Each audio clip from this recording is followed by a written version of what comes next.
Assalamualaikum warahmatullahi wabarakatuh. Halo teman-teman semua, selamat datang kembali di Outdoor Study Podcast.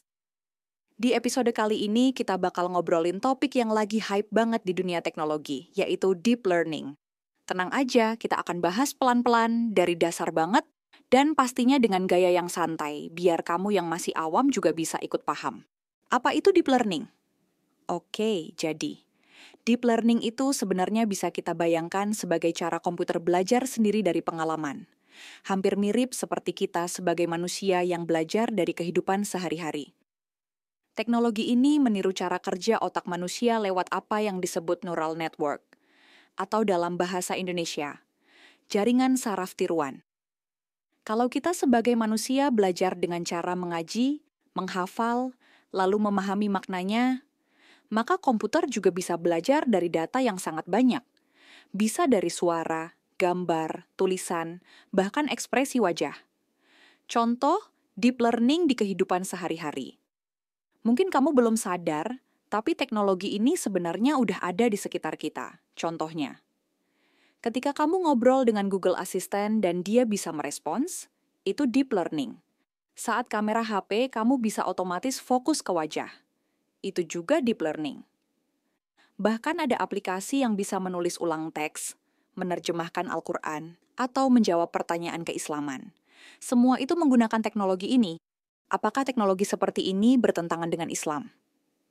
Ini pertanyaan penting.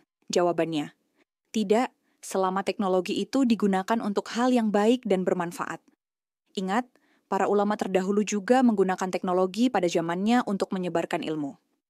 Contohnya Imam Al-Bukhari, beliau dikenal sangat teliti dan sistematis dalam menyusun kitab hadis. Itu juga bentuk pemanfaatan metode ilmiah, kan? Rasulullah Shallallahu Alaihi Wasallam bersabda, sebaik-baik manusia adalah yang paling bermanfaat bagi manusia. Jadi, kalau kita mempelajari teknologi seperti deep learning, lalu menggunakannya untuk dakwah, pendidikan, atau membantu sesama, itu bisa jadi amal jariah, insya Allah. Bagaimana cara pelajar mulai belajar deep learning? Jangan merasa ketinggalan. Semua orang bisa mulai, asal ada niat. Ini beberapa langkah awal yang bisa kamu coba. 1.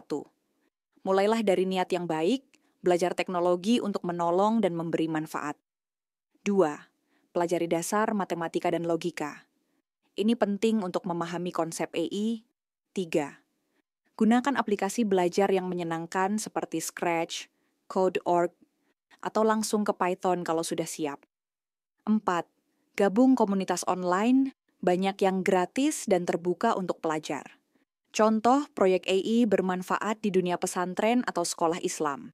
Aplikasi AI yang mengenali bacaan Al-Quran, cocok untuk melatih tajwid. Chatbot yang bisa menjawab pertanyaan seputar fikih dan akidah. Aplikasi pengingat waktu salat dan jadwal kajian, yang bisa menyesuaikan berdasarkan lokasi. Keren, kan? Jadi teman-teman, baik kalian yang sekolah di umum ataupun pesantren, kita semua punya peluang yang sama untuk belajar dan memanfaatkan teknologi. Yang penting adalah niatnya benar, tujuannya jelas, dan digunakan untuk hal-hal yang baik. Teknologi itu hanyalah alat. Kitalah yang menentukan bagaimana cara menggunakannya. Mari kita jadi generasi yang cerdas secara intelektual dan juga berakhlak secara spiritual. Wassalamualaikum warahmatullahi wabarakatuh. Sampai jumpa di episode selanjutnya.